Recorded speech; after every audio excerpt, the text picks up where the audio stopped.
उत्तर प्रदेश की सरकार जहां पर डबल इंजन सरकार बोलती है, आज महंगाई चरम सीमा पर है, बेरोजगारी चरम सीमा पर है और अन्याय भी हम लोगों ने देखा है वो चरम सीमा पर है।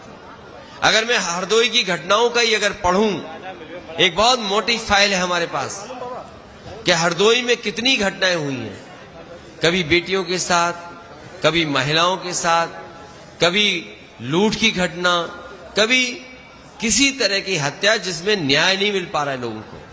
और अभी हाल में आपने देवरिया जैसी घटना देखी जहां पर सरकार की नाकामी की वजह से इतनी बड़ी घटना हो गई। सरकार के अधिकारी और सरकार के लोग अगर समय पर एक्शन लेते और जिम्मेदार अधिकारी अगर जिम्मेदारी से काम करते तो शायद देवरिया ऐसी घटना उत्तर प्रदेश में नहीं होती। केवल देवरिया ही नहीं, हम लगातार देख रहे हैं कि पूरे उत्तर प्रदेश में भारतीय जनता पार्टी के कार्यकर्ताओं को खुली छूट दी हुई है। आज जो वीडियो वायरल हो रहा है सुबह सीतापुर का, वहां पर बीजेपी का नेता, बीजेपी की सरकार के जिम्मेदार पद पे होने के बाद उनके परिवार के लोग किस तरीके से किसी को पीट रहे हैं सड़क पर।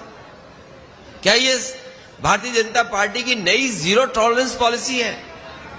क्या बीजेपी के कार्यकर्ताओं को पूरी आजादी है कि किसी के साथ अन्याय कर सकते हैं? कानपुर में मैं उस परिवार से मिला जिस परिवार के सदस्य को बीजेपी के कार्यकर्ता और नेता ने इतना मारा कि शायद उसकी आंख की रोशनी आएगी वापस के नहीं आएगी इतने इलाज के बाद। वो बीजेपी का कार्यकर्ता था, उसने हत्या कर दी होती और इतना मारा कि उसकी आंख की रोशनी चली गई है। वहीं कानपुर में एक गरीब किसान को धोखा देने का काम भारतीय जनता पार्टी के कार्यकर्ता ने किया। उससे जमीन लिखा ली, बाजार भाव तो 20 करोड़ से ज्यादा है, लेकिन 6 करोड़ का उसको चेक दिया। किसान को लगा कि 6 करोड़ हमारे लिए बहुत है और उसके बाद जमीन लिखा ली गई, रजिस्ट्री हो गई। बाद में उस बीजेपी के नेता कार्यकर्ता ने उस किसान से कहा कि चेक में कुछ गलती हो गई है, चेक मुझे वापस कर दो। वो किसान समझ नहीं पाया बात को, उसने चेक वापस कर दिया। बीजेपी के नेता ने चेक फाड़ दिया। सोचिए, वो अपने पैसे मांगने गया, बीजेपी के नेताओं ने भगा दिया, मजबूरी में उसने आत्महत्या कर ली। तो इस तरह एक आध घटना नहीं हो रही है, पूरे उत्तर प्रदेश में लगातार बीजेपी के लोगों को खुली छूट है जिसमें वो किसी के साथ अन्याय कर सकते हैं। और भ्रष्टाचार तो इतना है जिसकी आप कल्पना नहीं कर सकते। जो महंगाई दिखाई दे रही है ये कुछ लोगों को मुनाफा दिलाने के लिए है। सोचो कैसा काला कानून है, कैसा कलयुग है। कहने को तो मुख्यमंत्री जी योगी हैं, लेकिन उन्हें नहीं दिखाई दे रहा कि एक चेक लिया, उस किसान से वापस ले लिया, चेक फाड़ दिया और उसका 6 करोड़ डुबा दिया। अरे कम से कम रजिस्ट्री कैंसिल करना चाहिए उन्हें पर। मैं तो बहुत पहले कहा था ना, बार बार प्रेस में कहता है ये सब बटुए जोगी मठ उजाड़ हैं, ये सब बिन दुल्हे की बारात हैं, इनका कोई कुछ है नहीं।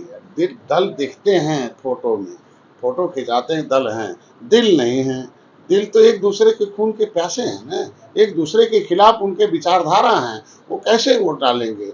अरे उन्हीं के खिलाफ ही पार्टी खड़ी हुई है तो वो तो हमेशा अपने लिए जिंदा रहने के लिए फोटो खिंचवा रहे हैं। मैं तो पहले क्या, हम लोगों ने तय किया 39 पार्टियों ने अपने दिल से मोदी जी के साथ खड़े हैं और तय किया 330 पार एनडीए सरकार, देश को दुनिया में फिर से विश्व गुरु कहलाना है, फिर से ताकतवर बनाना है, अर्थव्यवस्था को तीसरे नंबर पर लाना है और जन कल्याणकारी नीतियों को नीचे दर्ज। क्षेत्रों से धोखेबाज लोग हैं, सब षड्यंत्रकारी लोग हैं, ये सब किसी समाज के साथ, इसीलिए तो समाज इनसे दूर हो रहा है ना, इसीलिए तो इनका बटन अब नहीं छू रहा ना। कांग्रेस का, सपा का, बसपा का, ये आरएलडी, आरजेडी, ये सब धोखेबाज हैं। तो उनको जिनको लोकतंत्र पर विश्वास नहीं है वो लोग ऐसे बात करते हैं। भाई लोकतंत्र की स्थापना देश के लोगों ने मिलकर, एक विधायिका होगा, विधान जो बनेगा उसके हिसाब से कार्यपालिका काम करेगी और जनता को भी उसी विधायिका और कार्यपालिका के अनुसार रहना पड़ेगा।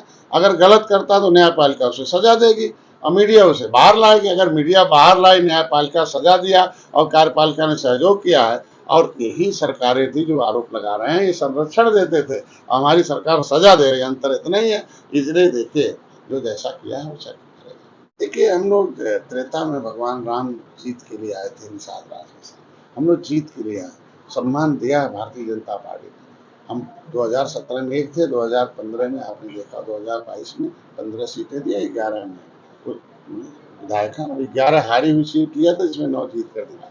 तो मैं तो भारतीय जनता पार्टी के जीत के आया हूँ। हम लोगों ने तय किया है कि 80 की 80 सीटों पर उत्तर प्रदेश में हम लोग झंडा गाड़